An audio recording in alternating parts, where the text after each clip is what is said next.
छात्र छात्री माननकु good afternoon.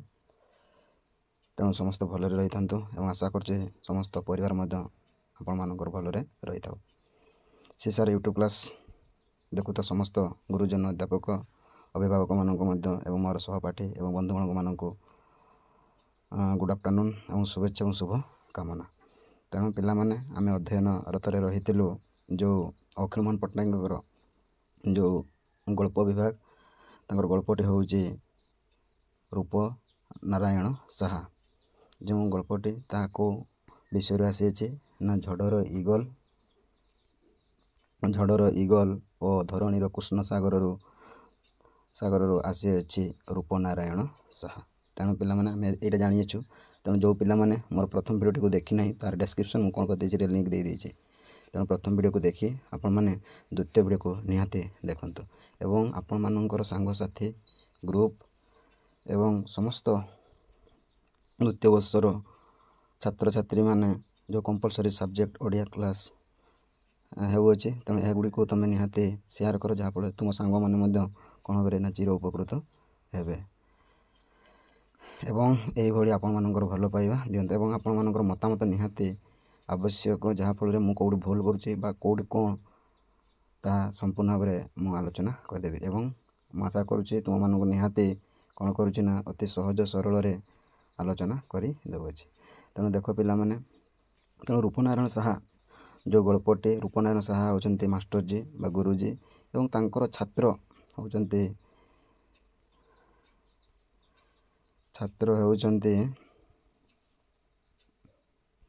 छात्र होउछि किए ना अशोक। तेणु अशोक कौन होइछि ना से जाइछंती क्रिसमस छुट्टी रे कोडी बुलिया को जाइछंती ना देखो कोडी बुलिया को जाइछंती बनारस हो कि नहीं।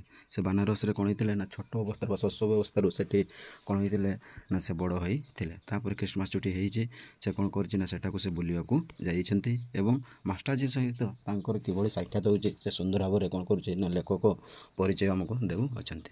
एबे देखो आमे पहुंचीतिलु बा पढितिलु केते पर्यंत ना प्रशस्तिर सीमा अच्छी डालमंडी ए हतश्री सभ्यतार डस्टबिन डालमंडी। तेणु जो बनारस ता जो देखा जीवे बा काशीनाथ जो मंदिर को देखा जीवे से गोटे आश्रयस्थली रही से आश्रयस्थली हूँ नाम हूँ डालमंडी। ताकू कौन कहते ना डस्टबिन भली कहते। 6टा बाजक आउ 10 मिनिट बाकी।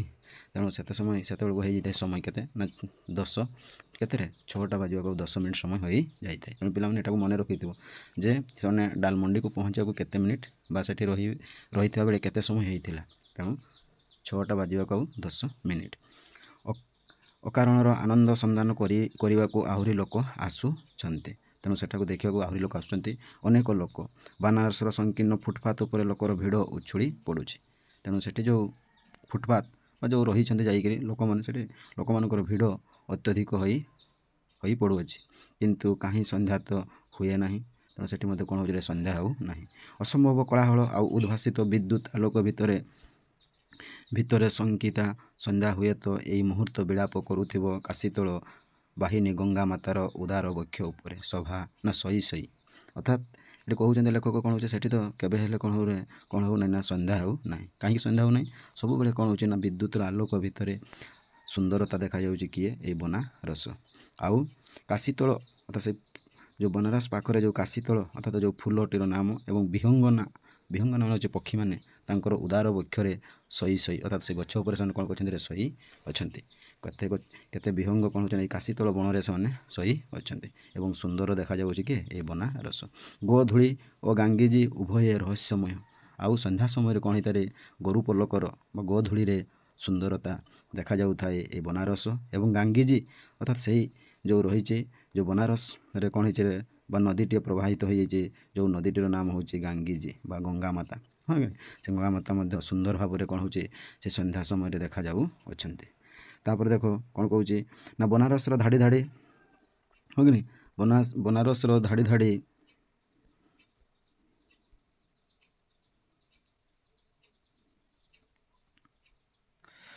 बनारस धाड़ी धाड़ी तुंग सौध डेई मोर आखि पहरी गला गंगा कूल को। अर्थात ये जो कहला तुंग सौध अर्थात क्या कहुए नौका ବା ଡଙ୍ଗାକୁ କ'ଣ କୁହାଯାଏ ନା ତୁଙ୍ଗ ସୌଧ, ସେଗୁଡ଼ିକୁ ସେ କ'ଣ କରିଛି ରେ ଆଖି ପହଁରିଗଲା ଗଙ୍ଗା କୂଳକୁ। କାହାର? ଏ ଅଶୋକଙ୍କର। ସେ କି ଦୃଶ୍ୟ!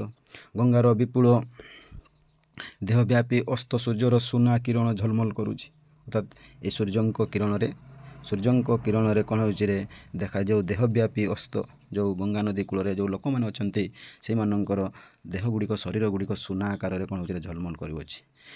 ଗଙ୍ଗାର ଗହମ ରଙ୍ଗର ପାଣି ଲାଲେ ଲାଲ। ଆଉ କ'ଣ ହେଉଛି ଗଙ୍ଗାର ଗହମ ରଙ୍ଗର, ଅର୍ଥାତ୍ ଗହମ କେମିତିରେ? ତେଣୁ ଗହମ ଦେଖିଛ ମାଟିଆ କଲର ବା ମାଟି କଲର କ'ଣ ହେଇଛି ସେ ଗହମଟି, ତା'ର ପାଣି କ'ଣ ହେଉଛି ଲାଲେ ଲାଲ ଦେଖାଯାଉଛି। କାହିଁକି ଦେଖାଯାଉଛି ନା ଯେହେତୁ ସେତେବେଳେ କ'ଣ ହେଉଛି ସୂର୍ଯ୍ୟ ଅସ୍ତ ହେବାକୁ ଯାଉଛନ୍ତି, ତାଙ୍କରି କିରଣ ପଡ଼ିଛି ସେଇ ପାଣିରେ ଏବଂ ପାଣିଟିରେ କ'ଣ ହେଉଛି ନା ଗଙ୍ଗାର ପାଣି କ'ଣ ହେଉଛି ନା ଲାଲେ ଲାଲ ଦେଖାଯାଉଅଛି। ତେଣୁ ପିଲାମାନେ ଏଇଟା ମଧ୍ୟ ମନେ ରଖିଥିବେ, ତୁମର ଏଇଟା ରହିଛି ସର୍ଟ କ୍ୱେଶ୍ଚନ୍। ଆଜି ପୁଣି ଦେଖ, ତେଣୁ କ'ଣ ହେଲା, ଆଜି କ'ଣ ମୁକ୍ତ କେଶୀ ଦ୍ରୌପଦୀର ବେଣୀ ବନ୍ଧନ। ଏମିତି ଦେଖାଯାଉଛି ବା ଏତେ ସୁନ୍ଦରତା ଭାବରେ ଦେଖାଯାଉଛି ଯେମିତି କ'ଣ ହେଇଥିଲେ ଦ୍ରୌପଦୀ ଆଜି କ'ଣ କରୁଛନ୍ତି, ତା'ର ମୁକ୍ତ କେଶୀ ଯେଉଁ ଖୋଲା କେଶ କରି ରହିଥିଲେ ସେଟାକୁ ଆଜି ସେ କ'ଣ କରିଦେଇଛି ରେ ଆଜି ବନ୍ଧନ କରି ରହିଛି ଭଳି ଦେଖାଯାଉଅଛି। କିଏ? ଏ ଦ୍ରୌପଦୀ। ସୁନ୍ଦର ଭାବରେ ତେବେ ଗଙ୍ଗା ନଦୀ ମାତା ବା ଗଙ୍ଗା ମାତା ସୁନ୍ଦର ଭାବରେ ଦେଖାଯାଉଛନ୍ତି ଏବଂ ତା'ର ପାଣି କେମିତି ଦେଖାଯାଉଛି? ଲାଲେ ଲାଲ ଦେଖାଯାଉଛି। ବେଣୀ ବନ୍ଧନର ଲଗ୍ନ, ଯେଉଁ ଦ୍ରୌପଦୀଙ୍କର ବେଣୀ ବନ୍ଧନ ଲଗ୍ନ ଯେଉଁ ଖୋଲା ଥିଲା, ଏହି ଅତିକ୍ରମ କରି ଗଲା। ସୁନ୍ଦର ଭାବରେ ତାହା କ'ଣ ଦେଖାଯାଉଛି ଏବଂ ସେଗୁଡ଼ିକୁ ସେ ବନ୍ଧନ ଏବଂ ସୁନ୍ଦରତା ଭାବରେ କ'ଣ କରିଥାଏ ଛନ୍ଦ ଦେଇ ସେ ବାନ୍ଧିଛନ୍ତି ଏବଂ ସୁନ୍ଦର ଭାବରେ ଦେଖାଯାଉଅଛି। ସନ୍ଧ୍ୟାର ଦିଗହରା ପବନରେ ଗଙ୍ଗାର କୃଷ୍ଣ ନୀଳ ପାଣି ଅସଂଖ୍ୟ ଢେଉରେ ଭାଙ୍ଗି ପଡ଼ୁଛି। ଆଉ ପୁଣି କ'ଣ ଦେଖାଯାଉଛି ସେଇ ସନ୍ଧ୍ୟା ସମୟରେ ପବନରେ ଗଙ୍ଗାର କୃଷ୍ଣ ନୀଳ ଯେଉଁ ପାଣି କ'ଣ ହେଉଛି ଅସଂଖ୍ୟ ଢେଉରେ ଭାଙ୍ଗି ପଡ଼ୁଛି, ମାନେ ଢେଉ ଢେଉ ମାରିଅଛି। ତେଣୁ ଏଠି ଦେଖ ପିଲାମାନେ ସେ ସୁନ୍ଦର ଭାବରେ କିଭଳି ଯେଉଁ ଡାଲମଣ୍ଡି ପାଖରେ ରହିଥିବା ଯେଉଁ ଗଙ୍ଗା ମାତାର ବା ଗଙ୍ଗା ମା ଆମର ଯେଉଁ ନଦୀ ପ୍ରବାହିତ ହୋଇଛି ଏବଂ ପ୍ରବାହିତ ପାଖରେ ଯେଉଁ ଆଖପାଖ ଅଞ୍ଚଳକୁ ସୁନ୍ଦର ଭାବରେ ଲେଖକ କ'ଣ କରୁଛନ୍ତି ନା ସଭାସିତ କରୁଛନ୍ତି ବା ସୌନ୍ଦର୍ଯ୍ୟତାକୁ ବର୍ଣ୍ଣନା କରୁଅଛନ୍ତି।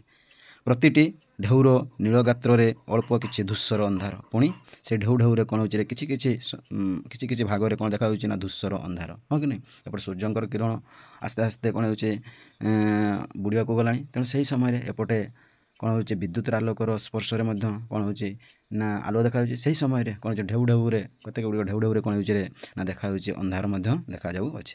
ଏବଂ ଗଙ୍ଗା ମାତା ଯେମିତି ତନ୍ଦ୍ରାତୁରା ଶିଶୁ ସନ୍ଧ୍ୟାକୁ କୋଳରେ ନଚେଇ ଶୁଆଇ ପକାଉଛି ରାତିର ଗଭୀର ନିଦ୍ରାରେ। ତନ୍ଦ୍ରାତୁରା ଶିଶୁ ଯେଉଁ ପିଲାଟି ସବୁବେଳେ କାନ୍ଦୁଥାଏ, ହଁ କି ନାହିଁ? ସେହି ଛୁଆକୁ ଯେମିତି ସେ କ'ଣ କରୁଥିଲେ ତା କୋଳରେ ଧରି, କିଏ? ଯେମିତି ଗଙ୍ଗା ମା, ଏବଂ ତାକୁ ନଚେଇ, ହଁ କି ନାହିଁ? ଯେମିତି ଆମେ ଛୋଟ ପିଲାକୁ ଯେତେବେଳେ କାନ୍ଦିଥାଉ ତାକୁ କ'ଣ କରିଥାଉ? ଟେକୁ ଉପରକୁ ନିଅ, ତଳକୁ ନିଅ, ହଁ କି ନାହିଁ? ବା କୋଳକୁ ନିଅ ବା ବିଭିନ୍ନ ପ୍ରକାର ଗୀତ ଗାଇଥାଉ। ଠିକ୍ ସେହିପରି ଆଜି ଗଙ୍ଗା ମାତା କ'ଣ କରୁଛି ନା ଆଜି ସେହି ତା'ର ସେ ଢେଉରେ କ'ଣ ହେଉଛି ତନ୍ଦ୍ରାତୁରା ଶିଶୁକୁ ସେ କ'ଣ କରୁଛି ଶୁଆଇ ପକାଉଛି ରାତିର ଗଭୀର ନିଦ୍ରାରେ, ସେଇ ରାତିର ସମୟ। ତେଣୁ ସୁନ୍ଦର ଭାବରେ ଦେଖ ଲେଖକ ସେଠି ଯେଉଁ ରାତ୍ରି ସମୟରେ ରହିଛନ୍ତି ଡାଲମଣ୍ଡିରେ ଏବଂ ଗଙ୍ଗା ମାତାର ପ୍ରକୃତି ଦୃଶ୍ୟକୁ ଏବଂ ଗଙ୍ଗା ମାତାର ସୌନ୍ଦର୍ଯ୍ୟତାକୁ ସେ କ'ଣ କରୁଛନ୍ତି ବର୍ଣ୍ଣନା କରୁଅଛନ୍ତି। ତେଣୁ ପିଲାମାନେ ଏଟା ମଧ୍ୟ ତୁମକୁ ମନେ ରଖିବାକୁ ପଡ଼ିବ ଏବଂ ତୁମର ଯେଉଁ ସର୍ଟ କ୍ୱେଶ୍ଚନ୍ ରହିଲେ ତାହାର ମଧ୍ୟ ଦରକାର। ପୁଣି ତୁମକୁ ଯେଉଁ ରହିଥିବ 3 ନମ୍ବର 4 ନମ୍ବର ସେଠାରେ ମଧ୍ୟ ଦରକାର। ତେଣୁ ପିଲାମାନେ ନିହାତି ତୁମେ ଭିଡ଼ିଓଟିକୁ ଥରେ ଦୁଇ ଥର ଦେଖ, ସୁନ୍ଦର ଭାବରେ ଶୁଣ, ଦେଖିବ ନିହାତି ତୁମେ ବୁଝିପାରିବ ଏବଂ ଜାଣିପାରିବ। ଅତି ସହଜ ଅତି ସରଳରେ ମୁଁ ବୁଝାଉଛି। ତେଣୁ ଏଇଭଳି ଆପଣମାନଙ୍କର ଭଲ ପାଇବା ରହିଥାଉ। ଯଦି এই ଭିଡ଼ିଓ ଗୁଡ଼ିକ ଭଲ ଲାଗୁଛି ନିହାତି ତୁମେ କ'ଣ କର, ଲାଇକ୍ କର ଏବଂ ମତାମତ ଦିଅ। ତାପରେ ଦେଖ ନା ଏଇ ଦୃଶ୍ୟ ପ୍ରତିଦିନ ଯେପରି ନିତ୍ୟ ନୂତନ ହୋଇ ଅଭିନୀତ ହୁଏ ଏହି ମହାନଗରୀର ଉପକଣ୍ଠରେ। ତେଣୁ ଏଇ ଯେଉଁ ଦୃଶ୍ୟ ଆମେ ଦେଖିଲୁ ଗଙ୍ଗା ମାତାର ଦୃଶ୍ୟ, ଏଟା ଯେପରି ନିତ୍ୟ ନୂତନ ଅର୍ଥାତ୍ ଯେଉଁ ପ୍ରତ୍ୟେକ ଦିନ ନୂତନ ଅର୍ଥାତ୍ ନୂଆ ଯେମିତି ଅଭିନୀତ ହେଉଛି ବୋଲି ଏଇ ଲେଖକ କହୁଅଛନ୍ତି। ଅନେକ ଦିନ ତଳେ ମୁଁ ବାନାରସରେ ଥିଲି। ତେଣୁ ଅନେକ ଦିନ ତଳେ ମୁଁ ବାନାରସରେ ଥିଲି। ମୁଁ କହିଲେ ତ କାହାକୁ ବୁଝୁଛି? ଅଶୋକକୁ ବୁଝୁଛି। ତେଣୁ ବନାରସରେ ଥିଲି। କିନ୍ତୁ ଆଜି ଯୌବନର ଅସ୍ତ ଲଗ୍ନକୁ ଅପେକ୍ଷା କରି ମୁଁ କେମିତି କୈଶୋରରୁ ସେହି କୌତୂହଳୀ ଆଖି ନେଇ ଆଉଥରେ ଦେଖୁଥିଲି ଏ ଗଙ୍ଗା ଗୋଧୂଳିର କରୁଣ ଏକାଙ୍କିକା। ତେଣୁ ଏଠି କ'ଣ ହେଇଛି, ଶିଶୁ ଅବସ୍ଥାରେ ସେ ଦେଖିଥିଲେ ଗଙ୍ଗା ମା'କୁ। ଏବେ ସେ କ'ଣ ହେଇଛି, ଶିଶୁ ଅବସ୍ଥାରୁ ଆଜି ଯୌବନ ଅବସ୍ଥାରେ ସେ ଆଜି ପହଞ୍ଚି ଯାଇଛନ୍ତି। ଏଇ ଯୌବନ ଅବସ୍ଥାରେ କ'ଣ ହେଉଛି ନା ଏଇ କୌତୂହଳୀ ଆଖି, ତା'ର ଆଖି ଯେଉଁ ଆଜି ନଚେଇ ଉଠୁଛି ବା ନାଚି ଉଠୁଛି ବା ଖୁସି ହେଇଯାଉଛି ବା ବିଭିନ୍ନ ପ୍ରକାର କୌତୂହଳ ଆଜି ଦେଖୁଛି। କାହାକୁ ଦେଖୁଛି? ଏଇ ଗଙ୍ଗା ମାତାକୁ ଦେଖୁଛି, ଗଙ୍ଗା ମା'କୁ ଦେଖୁଛି। ତେଣୁ ସେ ଦେଖୁଛି ଏବଂ ସେଠିକାର ଯେଉଁ ଦୃଶ୍ୟକୁ ଦେଖି ଭାରି ସେ କ'ଣ ହେଉଛି ଆନନ୍ଦିତ ହେଉଛି ବା କରୁଣ ଏକାଙ୍କିକା ବା ତା ମନରେ ଗୋଟିଏ ଆନନ୍ଦିତର କରୁଣା ତା ମନରେ ଉଦ୍ଭାସିତ ହୋଇ ପଡ଼ୁଅଛି। କାହାକୁ? ଏଇ ଅଶୋକକୁ।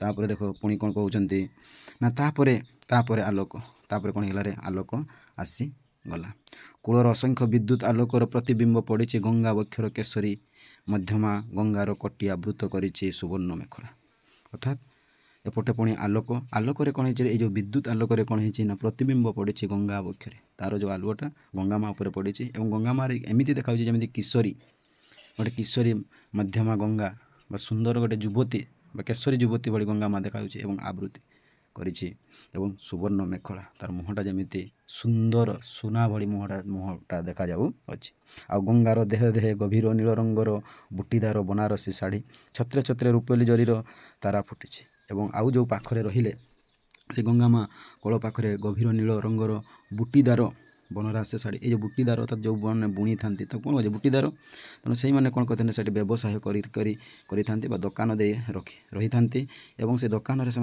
कौन बिक्री करूँ ना ये बनारस शाढ़ी बिक्री कर आम मैंने जाचु आम मैंने शुणीचु बनारस शाढ़ी हाँ कि नहीं संबलपुर जमी संबलपुरी शाढ़ी ये सब प्रसिद्ध से बनारसी शाढ़ी ये सब प्रसिद्ध एवं आउ कौन हो छत्रे छत्रे रूपेली जरीर तारा फुटी आ छत्रे छत्रे से पाखापाखि से दुकान गुड़िक कौन है ना जमी रूपेली जरीर हाँ कि नहीं रूपेली जरीर तारा फुटी जमी आकाश में तारा गुड़िक जमी सुंदर देखा जाता है दुकान में कौन है सुंदर सुंदर कौन है बनारस शाढ़ी गुड़िक रही एमती देखा केमी ना जमी आकाश में तारा फुटी भली देखा जो शाढ़ी गुड़िकर रंगरे हाँ कि नहीं तापर देख चक्र बाड़े एबे भी आलोकर अवशिष्ट थी पुणी चक्रबाला अर्थात सूर्य किरण में चक्रबाला कहले कौन सूर्य एबे भी आलोकर अवशिष्ट थी हेले लेखक कौन कहते बा अशोक कौन कहूँ ना एबे मध्य कौन हो से चक्रबाला सूर्य आलुअरे से डालमंडी एवं गंगामार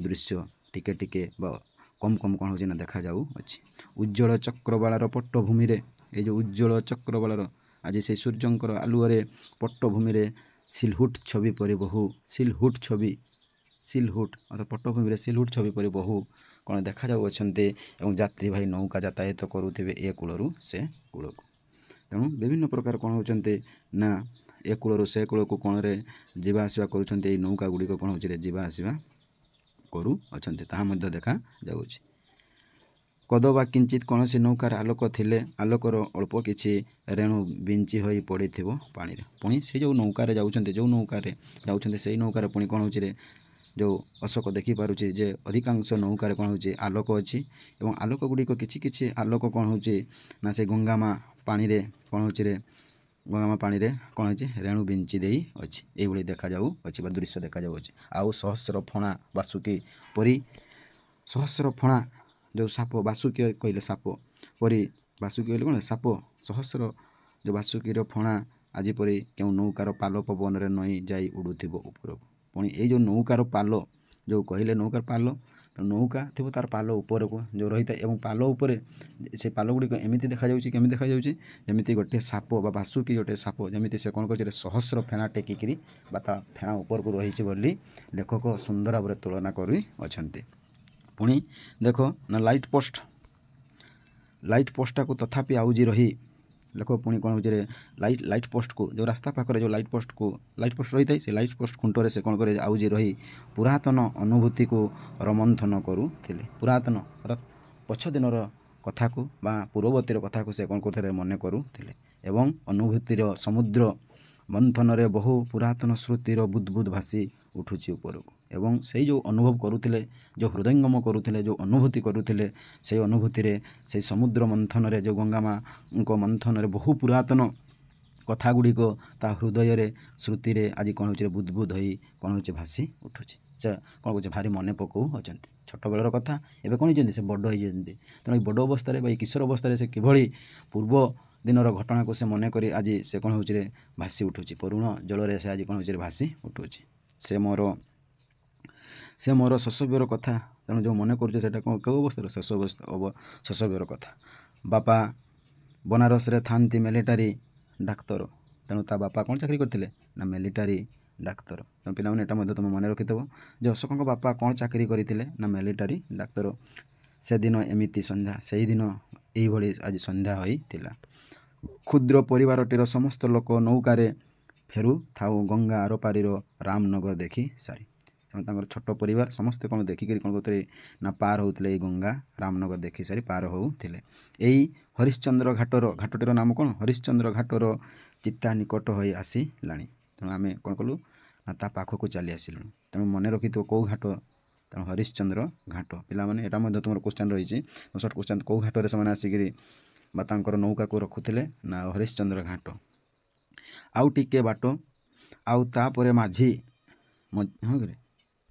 माझी नौका उठिब दशाश्वमेध घाटरे तेणु आउ गोटे घाटटीर नाम हूँ दशाश्वमेध आउ गोटे घाटटीर नाम हरिश्चंद्र घाट चिता निकट हो आसला से घाट पाक आसिल आउ डाके बाट आउ तापर माझी नौका उठिब दशाश्वमेध घाटरे पवनर प्रतिकूल माझी आहुला टाणुची जोर से तेणु जो रही लोकटी जो नौका चलाई से लोकटीर नाम कौन रे माझी एटा पिला माने मन रखि जो बनारस रे जीवाकू समय जो जो घाटरे नौका चलाउथिले से लोकटीर नाम कौन तेणु से लोकटीर नाम हूँ माझी एवं ए माझी कौन कर आउ गोटे घाट को कौन कर दशामेध घाट को से नहीं जाऊँ पवनर प्रतिकूल माझी हालुआ टाणुची जोर से धीरे धीरे नौका को अतिवाहित बा प्रवाहित कर नौंट तार हाथ हुगुला हो आसला हाथ हुगुला मान कौन ढिला हो आसला नौकार परिवारटीर मृदु गुंजन नीरव हो गला एवं एमाने जो नौकार जाऊले हाँ कि ना नौकार जो जाऊले आनंद बा खुशी से जो जाऊले से समय कौन हो गले ना से चुप हो मृदु गुंजन नीरव हो गला से जो मजा करते खुशी करते से समय से धीर स्थिर हो गले चापा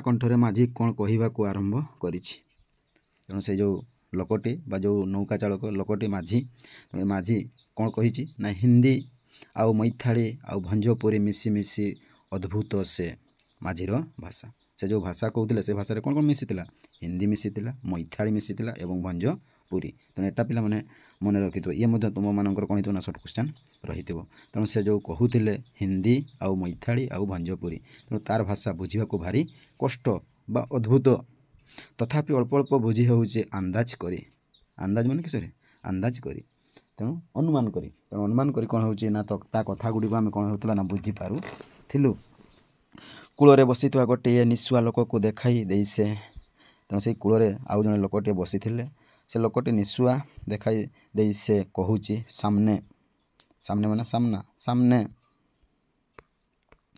सामने बैठा हुआ आदमी नाव के बारे में आपको कुछ पूछे तो तुम्हें जो देखुच जो सामने लोकटी अच्छी से लोकटी जो पचार तेबे तुम्हें माने पूछे तो नौका भासी जाऊँगी पाखक पाख ता पाखक जाऊँगी आहरी धीर कंठरे कहला से पुणी आहरी से कौन कहले धीर कंठरे कहला से रामनगर का नाम मत लीजिए बाबूजी हर आदमी को एक एक रुपया टिकस लगा जाएगा कॉर्पोरेशन का हाँ अर्थात से कौन करते ना से जो घाट जो दशाश्वमेध जो घाट पाखक नहीं जाऊँगी एवं सेठारे से घाटे जड़े लोक थिले निशुआ लोकटे से लोकटे जदि पचार जे तुम मैंने कौटी जाइल जदि पचार तेज तुम कि कहब ना बोली से कहते पुणी जो पाखक पाख जाऊँ पुणी से धीर कंठरे से कहूँ जे तुम कदापि कहब ना आम रामनगर जाइलु बोली नहले जदि कहीदेव से प्रत्येक ठारू बापूजी हर आदमी को कौन कर से केते टंका नब बोली कहूँ ना एक एक रुपया कौन हो समस्त पाखक समस्त नब बोली कहूँ टिकस देवाक पड़ो बोली कहूँ यह कॉर्पोरेशन का हाँ कॉर्पोरेशन अर्थात कहले संघ बा कौन तो कहबनी बा आमर जातीयतार नियम हाँ कि नहीं बा सरकार नियम से कॉर्पोरेशन का हाँ कॉर्पोरेशन का तार नियम थाए जो रास्तार आम जो स्थलपत्र हो जलपत्र हो जाऊ आकाशपत्र सबुठ आमको कौन देवाक पड़े ना टिकस देवाक पड़े तो से जो टिकस तेणु से केते टंका लेखा देवे ना एक एक टंका टिकस देवाक पड़े एटा मत तुमको मन रखा पड़ो से अश्वमेध घाट तापर दशाश्वमेध घाट पुणी एक टंका पुणी जी नौका चलाउले नाम कौन माझी हाँ कि नहीं तेणु से माझी कौन कहूला हिंदी में बा से माझी केमी भोजपुरी हिंदी एवं आउ गोटे कौन भाषा कहूला भोजपुरी हिंदी आउ गोटे रहा तुमर मणिपुरी ना कि मैथाली यही भाषा से कौन करते ना से कथा कहूले तेणु यहाँ मत तुमको मन रखा पड़ो तापर देख पुणी कहूँ ना तापर हालुआ पानी रखी कहला तापर से आम रही गलु बता दीजिए सफरी कुमने गए थे आपन कौन बुलवाक जाइए कहतु बता दीजिए सिर्फ ଘୁମନେ ଗଏ थे ପୁଣି ମାରିଲା ଆହୁଲା ଘାଞ୍ଚେ। ପୁଣି ଆଉ ଥରେ ଆମକୁ କ'ଣ କଲା ନା ଆଗକୁ ନେଇଗଲା। ଆଉ ଠିକ୍ ତାପରେ ସେଇ ଲୋକଟା କୂଳରୁ ଠିଆ ହୋଇ ହାତ ଟିକେ ଚିତ୍କାର କରୁଛି, ରୋକିଏ ରୋକିଏ ଜି ଜି ଏ କିଆ ଗଇ ଥେ ନାଓ, ଏ ନୌକା କେଉଁଠିକି ଯାଇଥିଲା। ମୁଁ ସେତେବେଳକୁ ହିନ୍ଦୀ ଶିଖି ନେଇ ଥାଏ କିଛି କିଛି। ଚିଲେଇ ଉଠିଲି ରାମନଗର। ସେହି ସମୟରେ ମୁଁ କ'ଣ କରିଥିଲି ନା ଚିଲେଇ ଉଠିଲି, ଅର୍ଥାତ୍ ଜୋର କରି କହି ଉଠିଲି ରାମନଗର। ସେ ଯେତେବେଳେ ପଚାରିଦେଲେ ରାମନଗର ଗଏ ଥେ ହାମ୍ ଲୋଗ, ମୁଁ କ'ଣ କରିଦେଲି ରେ କହି ଉଠିଲି। ସେହି ସମୟରେ ସର୍ବନାଶ, କାହାରି ମୁହଁରେ ଭାଷା ନାହିଁ। ଆଉ ସମସ୍ତେ ଚୁପ୍ ହୋଇକି ରହିଥାନ୍ତି। ଆଉ ସମସ୍ତେ କ'ଣ ହେଇଥାନ୍ତି ଚୁପ୍ ହୋଇକି ରହିଥାନ୍ତି ଏବଂ ମନେ ମନେ ଭାବୁଥାଏ ଯେଉଁ ମାଝି ସର୍ବନାଶ ହୋଇଗଲା ବା ସର୍ବନାଶ ହୋଇଗଲା। ତେଣୁ କର୍ପୋରେସନର ଅଦୃଶ୍ୟ ଇଙ୍ଗିତରେ ବାଧ୍ୟ ଶିଶୁ ପରି ନୌକା ଲାଗିଲା ଘାଟରେ ସେ ଲୋକ ପାଖରେ। ଆଉ ଜଣକୁ ଟଙ୍କାଏ ହିସାବରେ ବାପାଙ୍କୁ ଗଣି ଦେବାକୁ ପଡ଼ିଲା। ନଗଦ କେତେ ଟଙ୍କା ନା 10 ଟଙ୍କା, ହଁ କି ନାହିଁ। ତେଣୁ ଯେତେବେଳେ ସେ କହିଦେଲେ ତେଣୁ ଟିକସ ଦେବାକୁ ପଡ଼ିଗଲା କେତେ ନା 10 ଟଙ୍କା।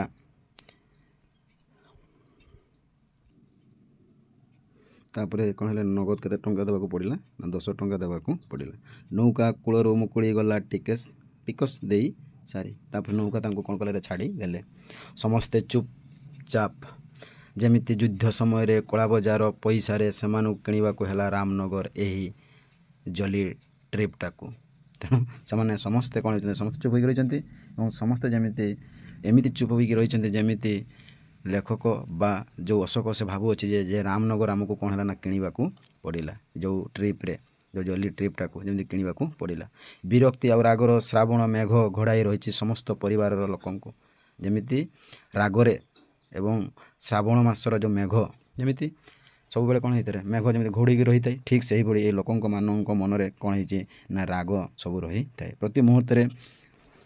ପ୍ରତି ମୁହୂର୍ତ୍ତରେ କ'ଣ ହେଉଛି ବର୍ଷିଯିବାର ଆଶଙ୍କା କରି ମୁଁ ଏତେ ଟିକେ ହୋଇଯାଇଛି ଏକାଥରକେ। ମୁଁ କ'ଣ ହେଇଛି ମୁଁ ଡରିକି ଚୁପ୍ ହୋଇକି ରହିଛି। କେତେବେଳେ କ'ଣ ହେଇଯିବେ ମେଘ ଭଳି ସେମାନେ ବର୍ଷିଯିବେ ବୋଲି ଭାବୁ ଅଛନ୍ତି ଲେଖକ ବା ଅଶୋକ, ହଁ କି ନାହିଁ। ଦେଖ ଅଶୋକ ତାପରେ ସେ କ'ଣ କରିଛି ନା ବାପା ଆରମ୍ଭ କରିଦେଲେ। ସେ କ'ଣ କରିଛି ନା କଥାଟିକୁ ଆରମ୍ଭ କରିଦେଲେ।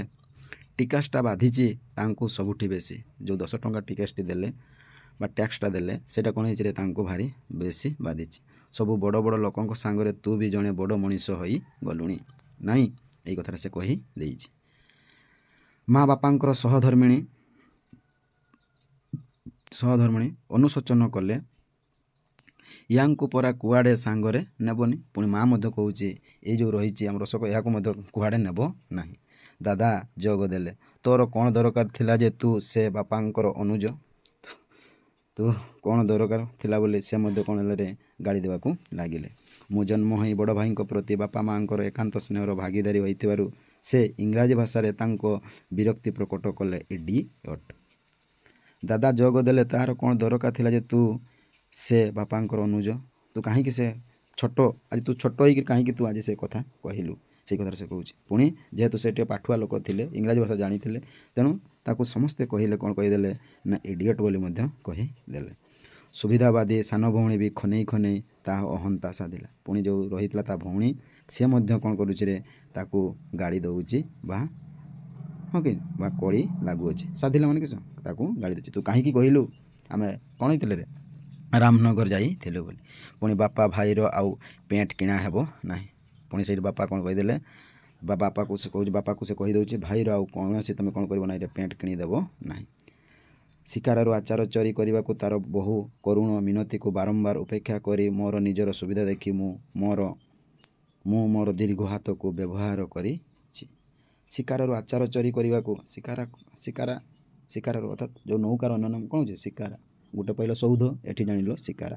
ତେଣୁ ସେଇ ଶିକାରାଠୁ ସେ କ'ଣ କରିଥିଲା ଆଚାର ଚୋରି କରିବାକୁ ତାର ବହୁ କରୁଣ ମିନତିକୁ ବାରମ୍ବାର ଉପେକ୍ଷା କରି ମୋର ନିଜର ସୁବିଧା ଦେଖି ମୁଁ ମୋର ଦୀର୍ଘ ହାତକୁ ବ୍ୟବହାର କରିଛି। ଶେଷକୁ କ୍ଷୀଣ କଣ୍ଠରେ ଟିପ୍ପଣୀ କଲା ଜେଜେମା। ତେଣୁ ତାଙ୍କ ପାଖରେ ପୁଣି ଆଉ କିଏ ରହିଥିଲେ ଜେଜେମା। ତେଣୁ ଏଠି ପିଲାମାନେ ତୁମେମାନେ ଆହୁରି ଟିକେ ମନେ ରଖିବାକୁ ପଡ଼ିବ ତୁମକୁ, ଯେହେତୁ ଲଙ୍କୁସ୍ଥାନ ଲେଖିବାକୁ ପଡ଼ିଲେ ଯେ ନୌକାରେ କୋଉମାନେ ଯାଉଥିଲେ, ହଁ କି ନା। ତେଣୁ ନୌକାରେ ତାଙ୍କ ବାପା ମା ଭାଇ ଭଉଣୀ ଏବଂ ଆଉ କିଏ ଜେଜେମା ଏମାନେ ସବୁ ଯାଉଥିଲେ। ସେ କ'ଣ ଆଜି ସବୁଦିନ ପରା ସେଇଟା ଡବିଟାଏ।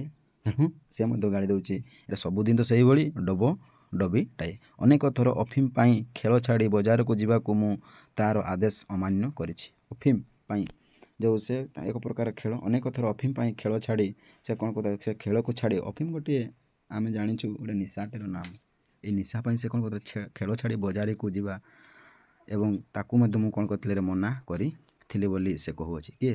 ଏଇ ତାଙ୍କର ଜେଜେ ମା। ଡଙ୍ଗାର ଅନ୍ୟାନ୍ୟ ସଭ୍ୟମାନେ କିଛି ନ କହିଲେ ମଧ୍ୟ ମୁଁ ଠିକ୍ ବୁଝିପାରୁଛି ସେମାନେ ଗୋଟିଏ ସ୍ଥାୟୀ ସରକାର ଗଠନ କରିବାକୁ ଭୋଟ ଦେଇଛନ୍ତି ସବଳ ସପକ୍ଷରେ। ତେଣୁ ସେଇଠି ଲେଖକ ବା ସେଇ ଯେଉଁ ରହିଛନ୍ତି କିଏ ଆମର ଯେଉଁ ଅଶୋକ ଯେଉଁ ନୌକାରେ ଅଛନ୍ତି, ସେ ସେଇଠି ବୁଝିପାରୁଛି ଯେ କହୁଅଛି କ'ଣ କହୁଅଛି ନା ମୁଁ ଠିକ୍ ବୁଝିପାରୁଛି ସେମାନେ ଗୋଟିଏ ସ୍ଥାୟୀ ସରକାର। ଯେହେତୁ ଡାକ୍ତର ଚାକିରି ଏବଂ ସେ ଜଣେ କ'ଣ ଥିଲେ ରେ ମିଲିଟାରୀରେ ଡାକ୍ତର ଚାକିରି କରିଥିଲେ, ତେଣୁ ସମସ୍ତେ ସେ ଭାବି ନେଇଥିଲେ ଯେ ଏମାନେ ହେଉଛନ୍ତି ସରକାର ଗଠନ ଦ୍ୱାରା ଏମାନେ ରହିଛନ୍ତି ଏବଂ ଭୋଟ ଦେଇଛନ୍ତି ସବଳ ସପକ୍ଷରେ। ସବୁବେଳେ ଯେଉଁଠି ଶକ୍ତିମାନ ଲୋକ ବା ସବଳ ଲୋକ ସେମାନଙ୍କୁ କ'ଣ କରିଥାନ୍ତି, ଏମାନେ ଭୋଟ ଦେଇଥାନ୍ତି। ଏଇ କଥାରେ ସେ ଭାବୁଅଛି। ସେତେବେଳେ ମାତ୍ର 10 ବର୍ଷର ଶିଶୁ ମୁଁ। ସେତେବେଳକୁ ୟାର ବୟସ କେତେ ହେଇଥିଲା ରେ? 10 ବର୍ଷ। ପିଲାମାନେ ସେତେବେଳକୁ ମନେ ରଖିଦେବ, ଅଶୋକଙ୍କର ବୟସ କେତେ ହୁଏ ସେତେବେଳକୁ? ନା 10 ବର୍ଷ ହୋଇଥାଏ।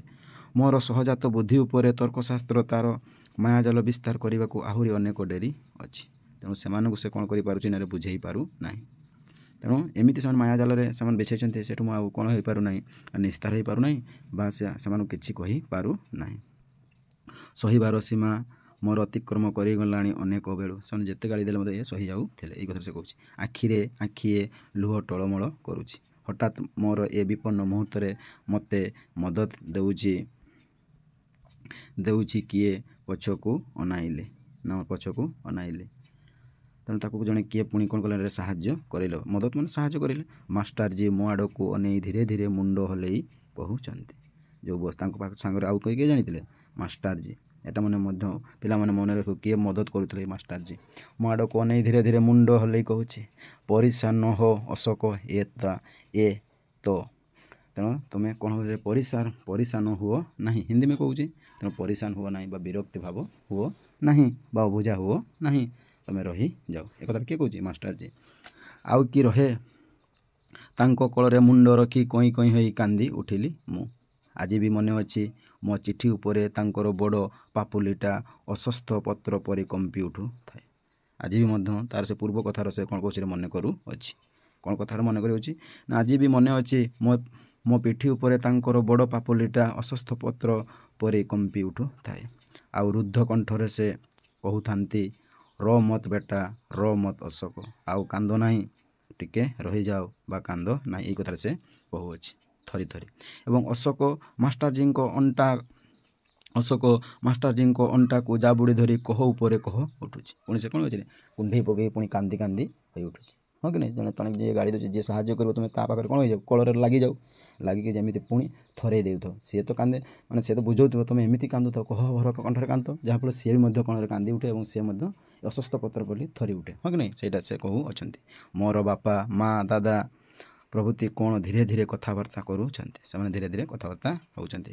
ଗୁରୁ ଗମ୍ଭୀର ସ୍ୱରରେ ଆରମ୍ଭ କଲେ ମାଷ୍ଟରଜୀ। ଉଚ୍ଚ ସ୍ୱର ନୁହେଁ, ଗୁରୁ ଗମ୍ଭୀର। ହଁ କି ନାହିଁ? ଗୁରୁ ଗମ୍ଭୀର ସ୍ୱରରେ, ଯେଉଁ ଆମେ ବେଶୀ ଜୋର ନାହିଁ, ବେଶୀ ଜୋରରେ ବି ନାହିଁ ବା ବେଶୀ ଧୀର ସ୍ଥିର ବି ନାହିଁ, ଯେଉଁ ଗୁରୁ ଗମ୍ଭୀର ଗୋଟେ ଅଛି ନା ପୁରା ରହିଥିବ, ସେହି ସମୟରେ ସେମାନେ କ'ଣ କରୁଛନ୍ତି କଲେ ମାଷ୍ଟରଜୀ। ସହାନୁଭୂତି ସହକାରେ ଆର୍ଦ୍ର ବାଷ୍ପକୂଳ କଣ୍ଠରେ କ୍ରୋଧରେ ଉତ୍ତେଜନା ମିଶି ଅଦ୍ଭୁତ ଶୁଣାଯାଉଛି ତାଙ୍କର କଣ୍ଠସ୍ୱର। ଅର୍ଥାତ୍ ସେ ଯେହେତୁ ବୃଦ୍ଧାବସ୍ଥା ହେଇଯାଇଛନ୍ତି, ତେଣୁ ସେ ବୃଦ୍ଧାବସ୍ଥାରେ କ'ଣ ହେଉଛି, ଆର୍ଦ୍ର ବାଷ୍ପକୂଳ କଣ୍ଠରେ, ଅର୍ଥାତ୍ ଯେମିତି କଥା କହୁଥିବା ସମୟରେ କ'ଣ ହେଉଛି, ସେଠୁ ଯେମିତି ପାଣି ଏବଂ ବାଷ୍ପକୂଳ ଅର୍ଥାତ୍ ବାସନା, এটা ଆର୍ଦ୍ରକୂଳ ଅର୍ଥାତ୍ ହେଉଛି ତାଙ୍କର ଯେଉଁ ଆମେ ଯେଉଁ କଥାବାର୍ତ୍ତା ହେଲା ପରେ ଗୋଟେ ବାଷ୍ପ ଆକାରରେ ବାହାରେନି ନା ଧଳା ହେଇକି, ସେଇଭଳି ଗୋଟେ ଆର୍ଦ୍ର ବାହାରି ଅଛି ଏବଂ ବାଷ୍ପକୂଳ ସେଇ ଯେଉଁ ଧଳା ଆକାରରେ ବାହାରି ଆସୁଛି ଏବଂ ସେ ଯେଉଁ କଥା କହୁଛି ସେ କଥା ଗୁଡ଼ିକ କ'ଣ ହେଉଛି, ବାସନା ହେଉଛି। କଣ୍ଠରେ କ୍ରୋଧରେ ଉତ୍ତେଜନା ମିଶି ଅଦ୍ଭୁତ ଶୁଣାଯାଉଛି ତାଙ୍କର କଣ୍ଠସ୍ୱର। ଯେଉଁମାନେ ଯେତେବେଳେ ଆମେ ମଧ୍ୟ ଏବେ କହୁଛୁ, ଭଲ ମାନେ ଆମ ପାଟିର କଥା ଶୁଣାଯାଉଛି। ଯେତେବେଳେ ଦାନ୍ତ ପଡ଼ିଯିବ ବା ଯେତେବେଳେ ଆମେ ବାର୍ଦ୍ଧକ୍ୟ ଅବସ୍ଥାକୁ ଫେରିଯିବ, ସେତେବେଳେ ଆମର କଣ୍ଠ ବସି ପଡ଼ିବ, ବିଭିନ୍ନ ପ୍ରକାର ଟାଣ କଥା ବାହାରିବ ଏବଂ କାହା ପାଖରେ କଥା କହିଲେ କଥା ଗୁଡ଼ିକ ବାସ୍ନା ହେଉଥିବ, ଏଇସବୁ। ତେଣୁ ଏଇଭଳି ହୋଇଥିବାରୁ ତା'ର ଯେଉଁ କଥା ଗୁଡ଼ିକ କହୁଅଛି ସେଗୁଡ଼ିକ ଗୋଟେ ଅଲଗା ପ୍ରକାର ଶୁଣାଯାଉଅଛି। କାହାଙ୍କର କଥା? ଏଇ ମାଷ୍ଟରଜୀଙ୍କର କଥା। ଆପଣମାନେ ଇଏ କ'ଣ କଲେ, କ'ଣ ଭୁଲ କରିଛି ଅଶୋକ? ସତ କହିଛି ଏଇ ତ, ତେଣୁ ସେମାନଙ୍କୁ ସେ କ'ଣ କରୁଛି ରେ ବୁଝାଉଅଛି। କାହିଁକି ସେ ଭୁଲ କରିଛି, ସେ ତ କ'ଣ ସତ କଥା କହିଛି ବୋଲି କହୁଅଛନ୍ତି। ନୌକାରେ ସ୍ତବ୍ଧ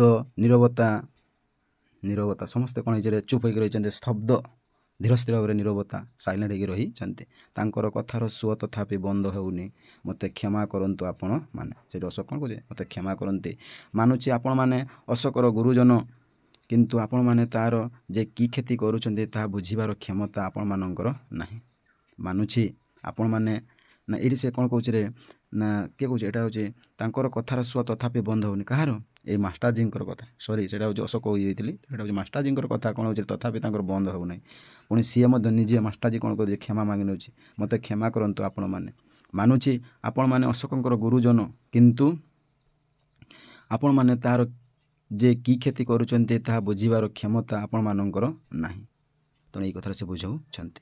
ମାଷ୍ଟରଜୀ 5 ଟଙ୍କା ଦରମାରେ ମୋର ଟ୍ୟୁସନ୍ ମାଷ୍ଟର। ପୁଣି ସେହି ସମୟରେ ସେ କ'ଣ କରିଛି ରେ ନା, ଥିଲେ ମାଷ୍ଟରଜୀ ଯାହା ପାଖରେ ସେ କ'ଣ ହେଇଥିଲେ ଟ୍ୟୁସନ୍ ପଢ଼ୁଥିଲେ, ସେହି ସମୟରେ ସେ ନେଉଥିଲେ କେତେ ନା, ଟ୍ୟୁସନ୍ ଫି କେତେ ନେଉଥିଲେ, 5 ଟଙ୍କା ନେଉଥିଲେ। ତେଣୁ ପିଲାମାନେ ଏଟା ମଧ୍ୟ ତୁମକୁ ମନେ ରଖିବାକୁ ପଡ଼ିବ ଯେ ମାଷ୍ଟରଜୀ ଅଶୋକଙ୍କୁ ଟ୍ୟୁସନ୍ କରୁଥିବା ସମୟରେ ସେ କେତେ ଟଙ୍କା ଫି ନେଉଥିଲେ ନା, 5 ଟଙ୍କା ଫି ନେଉଥିଲେ। କିନ୍ତୁ 5 ଟଙ୍କା ଦରମାରେ ସେଇ ଅକାଳ ପ୍ରୌଢ଼, ତାପରେ ଚିନ୍ତାଜୀର୍ଣ୍ଣ ଦରିଦ୍ର ଶିକ୍ଷକ ହଠାତ୍ ଯେପରି ମୁହୂର୍ତ୍ତକ ଭିତରେ ଉତ୍ତୀର୍ଣ୍ଣ ହୋଇଗଲା ସମଗ୍ର ପରିବାର ମୁରବୀ ପଦକୁ। ସେ ଏମିତି କଥାବାର୍ତ୍ତା କଲେ ଯେମିତି ସେ ମାଷ୍ଟରଜୀ କ'ଣ ହେଇଗଲେ, ଏ ତାଙ୍କ ପରିବାରରେ ସେ କ'ଣ ହେଇଗଲେ, ଜଣେ ଗୋଟେ ମୁରବୀ ହୋଇଗଲେ ବୋଲି କହୁଅଛନ୍ତି। କିନ୍ତୁ ସେ ଦେଖାଯାଉଥିଲେ ପ୍ରୌଢ଼, ବୃଦ୍ଧ ଅବସ୍ଥା, ଚିନ୍ତାଜୀର୍ଣ୍ଣ, ସବୁବେଳେ ଚିନ୍ତାଗ୍ରସ୍ତ ରହିଛନ୍ତି ଏବଂ ଦରିଦ୍ର ଶିକ୍ଷକ ହୋଇଛନ୍ତି। ଏମିତି ତାଙ୍କର ଚେହେରା ବା ତାଙ୍କ ଶରୀର ଦେଖାଯାଉଥିଲା। ସେହି ମୁହୂର୍ତ୍ତକରେ ସେ କ'ଣ ହେଇଗଲେ, ଆମ ପରିବାର ସେ ଜଣେ ଗୋଟେ ହୋଇଗଲେ, କ'ଣ ହେଇଗଲେ ନା, ମୁଖ୍ୟ ବା ମୁରବୀ ହୋଇଗଲେ। ମୁଁ ଅନେକ ଦିନ ଧରି ଜାଣିଛି ମୋର ଏଇ ମାଷ୍ଟରଜୀଙ୍କୁ, କିଏ କହୁଛି, ଅଶୋକ କହୁଛି, କିନ୍ତୁ ସେଦିନ ମୁଁ କେବଳ ଅବାକ୍ ହୋଇ ଚାହିଁ ରହିଥିଲି ତାଙ୍କୁ। ମୋର ବହୁ ପରିଚିତ ଏହି ପରନ୍ନା ଭୋଜି।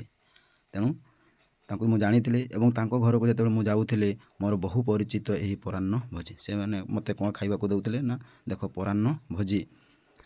ତାପରେ ନିରୀହ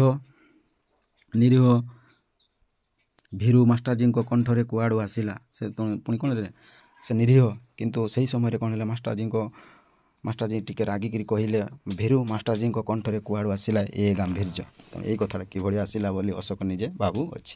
ଏ ସାହସ, ଏ ଦୃଢ଼ତା, ସମାଲୋଚନା କରିବାର ଏ ଦୁର୍ବାହର ଆତ୍ମବିଶ୍ୱାସ।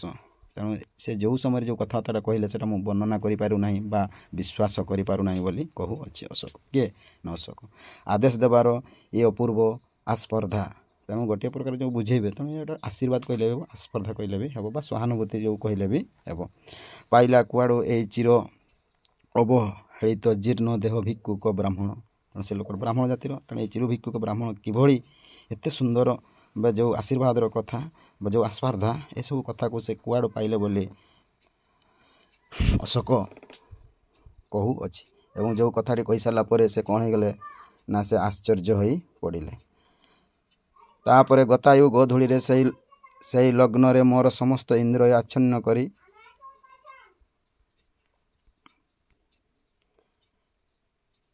ତାପରେ ସମସ୍ତେ କ'ଣ ହେଇଗଲେ ନା, ଦେଖ ଆତ୍ମବିଶ୍ୱାସ ଆଦର୍ଶ ପାଇଗଲେ, ଆଶ୍ଚର୍ଯ୍ୟ। ତାପରେ ଗତାୟୁ ଗୋଧୂଳିରେ ସେହି ଲଗ୍ନରେ ମୋର ସମସ୍ତ ଇନ୍ଦ୍ରିୟ ଆଚ୍ଛନ୍ନ କରି ମାଷ୍ଟରଜୀର ସମଗ୍ର ସତ୍ତା ଯେପରି ଅନୁଭବ କରିଲି ମୁଁ ପ୍ରଥମ ଥର ପାଇଁ। ଏବଂ ସେ ଅଶୋକ ନିଜକୁ ତା'ର ଇନ୍ଦ୍ରିୟ ଆଚ୍ଛନ୍ନ କରି, ଅର୍ଥାତ୍ ଆମର ଯେଉଁ ଜୀବନ, ଆମ ଯେଉଁ 5ଟି ଇନ୍ଦ୍ରିୟ ଯେଉଁ ରହିଛି, ଏଭଳି ବିଭିନ୍ନ ପ୍ରକାର ନାସା, ଆଖି, କାନ, ଏସବୁ ନାଭି, ଏ ଯେଉଁ ଇନ୍ଦ୍ରିୟ ଗୁଡ଼ିକ, ଏଗୁଡ଼ିକରେ ସେ କ'ଣ କରୁଛି ନା, ମାଷ୍ଟରଜୀଙ୍କୁ ସେ ଦେଖୁଅଛି। ସେଇଟା ଯେମିତି ତା'ର ପ୍ରଥମ ଥର ପାଇଁ ସେ ଦେଖୁଅଛି। ସତ୍ୟର ପ୍ରଚଣ୍ଡ ଅସ୍ତିତ୍ୱ ଯେପରି ତାଙ୍କର ଦୁର୍ବଳ ବ୍ୟକ୍ତିତ୍ୱର ପ୍ରତିଟି ତନ୍ତ୍ରୀ। ତେଣୁ ସେ ଯେଉଁ କଥା କହୁଥିଲେ, ଯେଉଁ କଥା ଗୁଡ଼ିକ ଏମିତି ସୁନ୍ଦର ଭାବରେ ସେ ଦେଖାଯାଉଥିଲା, ସେଠି ଅସ୍ତିତ୍ୱ ବା ସତୀତ୍ୱ ଥିଲା, ଅସ୍ତିତ୍ୱ ନଥିଲା ଯେ ସତୀତ୍ୱ ଥିଲା। ପ୍ରତିଟି ରେଣୁକୁ ଉଜ୍ଜୀବିତ କରି ନିଜକୁ ପ୍ରକାଶ କରୁଛି। ତେଣୁ ସେ ଯେଉଁ କଥା କହୁଥିଲେ ସବୁ କ'ଣ ହେଉଥିଲା, ପ୍ରତିଟି ରେଣୁକୁ ଉଜ୍ଜୀବିତ କରି, ଯେଉଁ ଆମର ଯେତେବେଳେ ଗୋଟେ କଥା କହିବା ଦେଖିବ ଶରୀରଟା କ'ଣ ହେଇଯାଏ, ଲୋମ ଟାଙ୍କୁରା ହେଇଯାଏ। ବା ଗୁରୁ ଗମ୍ଭୀର ଭାଷାରେ ଆମେ ଯେତେବେଳେ କହିଥାଉ ବା ଯେତେବେଳେ ସତ୍ କଥା କହିଥାଉ, ଯେତେବେଳେ ଆସ୍ପର୍ଦ୍ଧା କଥା କହିଥାଉ, ସେତେବେଳେ ଆମେ ନିଜର ରେଣୁଗୁଡ଼ିକ କ'ଣ ହେଇଯାଏ, ଉତ୍ତବିଜ ବା ଉଜ୍ଜୀବିତ ହୋଇଯାଏ ଏବଂ ପ୍ରକାଶ କରୁଛେ ସେ ସତ୍ୟ। ସେ କ'ଣ କହୁଛେ, ସତ୍ୟ କଥା କହୁଅଛି। ଏହିସବୁ ସତ୍ୟ କଥା କହି ସାରିଲା ପରେ କ'ଣ ହେଇଛି ଦେଖ ନା, ବାପା ନୀରବରେ ମୋତେ କୋଳକୁ ନେଲେ। ସେହି ସମୟରେ ଅଶୋକକୁ କ'ଣ କରିଛନ୍ତି, ତା ବାପା କ'ଣ କରିଛନ୍ତି ନା, ତା କୋଳକୁ ନେଇଛନ୍ତି। ତେଣୁ ଦେଖ ପିଲାମାନେ, ଭିଡ଼ିଓଟି ଲମ୍ବା ହୋଇଗଲାଣି, ତେଣୁ ମୋତେ ଏଇଠି ରହିବାକୁ କୁହନ୍ତୁ ବା ମୋତେ ବିରାମ ଦିଅ। ତେଣୁ ଆଶା କରୁଛି ତୁମେ ନିହାତି ଭିଡ଼ିଓଟିକୁ ଥରେ ଦୁଇଥର କରି ଦେଖ ଏବଂ ପ୍ରଥମ ଭିଡ଼ିଓ ଯଦି ଦେଖିନାହ ତେବେ ମୁଁ ଏଠି କ'ଣ କରିବି ନା ଡେସ୍କ୍ରିପ୍ସନ୍ ଲିଙ୍କ୍ ଦେଇଦେବି, ତାହା ମଧ୍ୟ ତୁମେ ଦେଖିନେବ ଏବଂ ଆପଣମାନଙ୍କ ମତାମତ ଭଲ ପାଇବା ଦିଅନ୍ତୁ ଏବଂ ଅଧିକ ମାତ୍ରାରେ ସେୟାର କରନ୍ତୁ, ଯାହାଫଳରେ ତୁମର ସାଙ୍ଗସାଥିମାନେ ମଧ୍ୟ ଚିର ଉପକୃତ ହେବେ। ଜୟ ଜଗନ୍ନାଥ, ବନ୍ଦେ ଉତ୍କଳ ଜନନୀ।